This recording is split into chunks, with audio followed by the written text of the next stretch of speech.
Bonsoir à toutes et à tous et merci de nous rejoindre dans cette nouvelle édition du Viva Événement. Voici les principaux titres. Contre-attaque et démonstration de force, la majorité au sein de l'Assemblée nationale réaffirme la présentation d'Azaré Samp au poste de Premier ministre. La reprise des aides venant de l'Union européenne sera pour bientôt. Léonidas Tesapsidis refute les rumeurs selon lesquelles l'Union européenne s'oppose à la nomination du futur locataire de Mazouarif. Madagascar, plaque tournante du trafic d'héroïne en Afrique et dans l'océan Indien. En 5 ans, 15 kilos de ce drogue forte a été saisie par la police des frontières. Et à l'étranger, l'histoire de ce couple américain qui a trouvé des pièces d'argent en or surprend. Ils seront bientôt des milliardaires.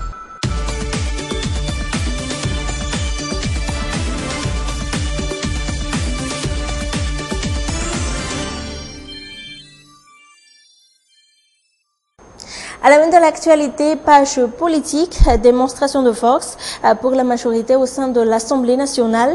Les 80 députés du MAPAR et du GPS viennent de déposer une autre lettre à la présidence de la République, une lettre officielle qui réaffirme la présentation d'Azaré Samp au poste de Premier ministre. Armis Salakutpe nous en donne plus de détails sur les images de Nzar Njiansu. Ils sont au nombre de 80. Tous issus du MAPAR et du groupe parlementaire spécial. L'objet de la visite, réaffirmer la présentation d'Azaré Samp au poste de Premier ministre.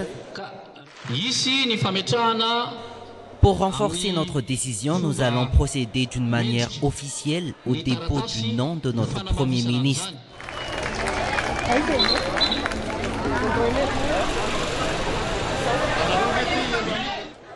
Aux côtés de ces députés, des sympathisants venus des 4 coins de la capitale.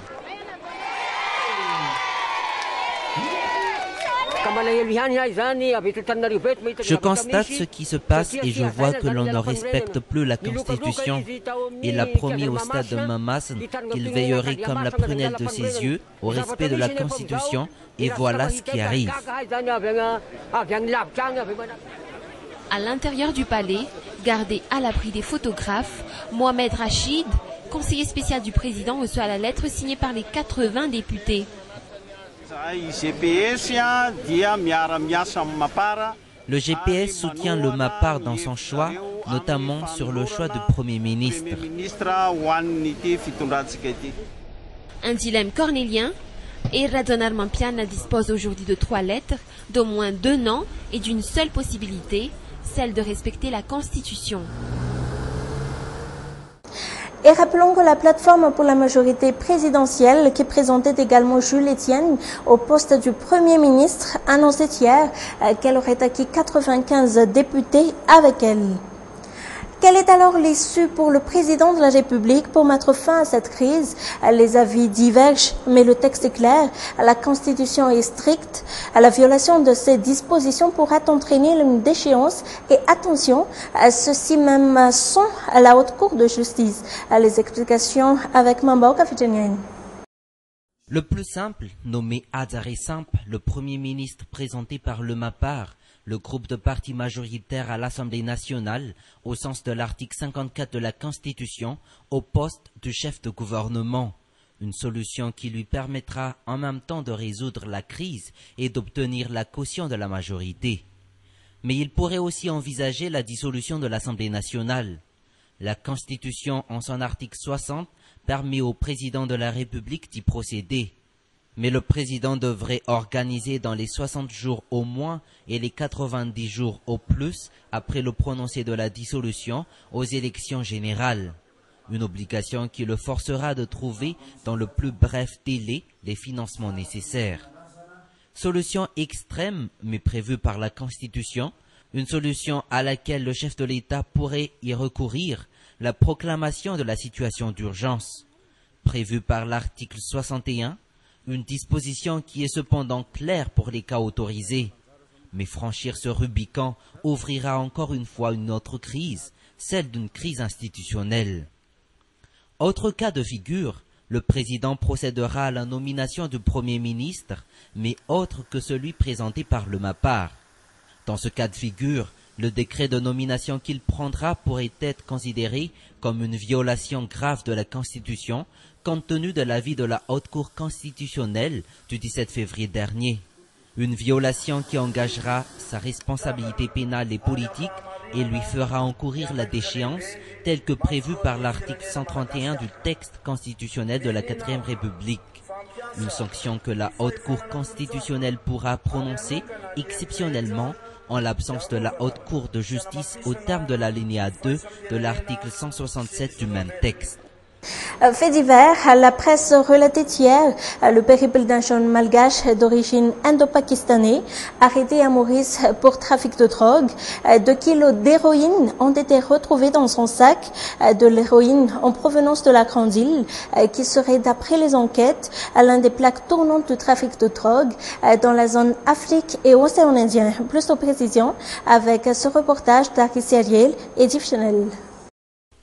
D'où viennent les héroïnes? Celles qu'on retrouve sur le territoire national viennent du Pakistan, mais avant d'arriver ici, elles passent par le Kenya, Mozambique et l'Afrique du Sud. Comment font-elles pour passer la frontière? Les trafiquants les emballent dans des sachets en plastique de 10 grammes chacun, puis le passeur les avale un par un pour passer la frontière.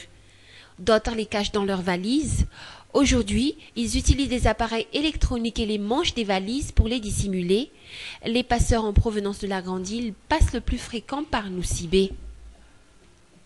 Qui sont ces trafiquants? Les importateurs ne sont autres que les Africains, Pakistanais et Italiens. Les passeurs sont des Malgaches, les demandeurs sont des Mauriciens. Le trafic de drogue est actuellement un grand réseau. Madagascar produit-elle de l'héroïne? Les héroïnes ne font que passer à Madagascar. La destination finale est l'île Maurice, puis les îles Seychelles. Selon les explications, Madagascar ne produit pas d'héroïne, elle n'est que plaque tournante incontournable du marché noir. Et le reste de l'actualité en bref, ce naufrage d'un navire sur les larges des côtés est de la Grande Île samedi dernier. Un pavillon tanzanien transportant plus de 2035 rondins de bois de rose. L'équipage, tous des Tanzaniens, au nombre de 13, arrêtés par la gendarmerie, ont été traduits devant le parquet du tribunal de Thomas ce jour. L'enquête sommaire qui dévoile pour la première fois en détail la nationalité malgache du propriétaire des bois de rose qui est actuellement en cavale. Aucun risque à craindre pour la plaine d'Antananarive malgré les pluies que les Hautes-Terres connaissent depuis quelques jours. Et la PIPA annonce que le niveau des fleuves Dikup, Sissogne et Imam reste stationnaire durant les prochaines 24 heures. Et toujours dans ce sens, cela fait des mois qu'on parlait des déchets ménagers qui débordent des bacs à ordures de la capitale, des problèmes de propreté dans la ville des Milles. Et voilà qu'un quartier se distingue des autres, Anusat Atsnanen, avec ses agents de voirie. Le quartier et ses ruelles sont d'une propriété inimaginable pour un quartier dans son genre. Nos journalistes ont visité ce quartier. C'est un reportage de Fechaniana Mambarouk sur les images d'Anzar Ndiansou. Paul, de son vrai nom, Vincent de Paul, ne passe plus inconnu dans le quartier d'Anusat Est. Il fait partie du groupe d'agents de voirie qui assure l'assainissement des lieux. Chaque jour, il vient ici pour tout nettoyer. Il a remarqué qu'aujourd'hui, les lieux sont moins sales qu'à l'accoutumée.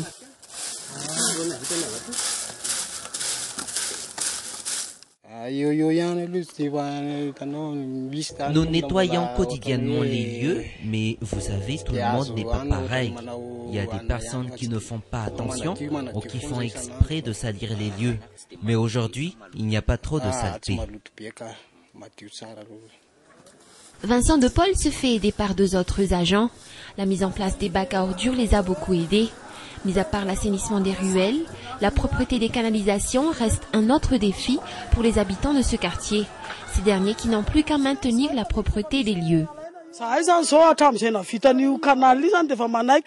Depuis que les habitants ont remarqué que ce canal est propre, on s'est mis d'accord à entretenir les lieux et à garder la propreté. Là, vous pouvez remarquer, c'est juste de l'eau sale. Il n'y a plus de restes de sacs en plastique ni d'autres déchets pouvant le boucher. C'est dans notre intérêt, surtout pendant les périodes de pluie. Dans le cadre de la réalisation du projet d'assainissement de la ville des Milles, financé par l'Union européenne, il existe des personnes recrutées par la commune urbaine d'Antananarive, des équipes de nettoyeurs qui aident beaucoup les gens comme Paul. Point final à cette édition. Merci de l'avoir suivi. Notre prochain rendez-vous demain à la même heure. Au revoir.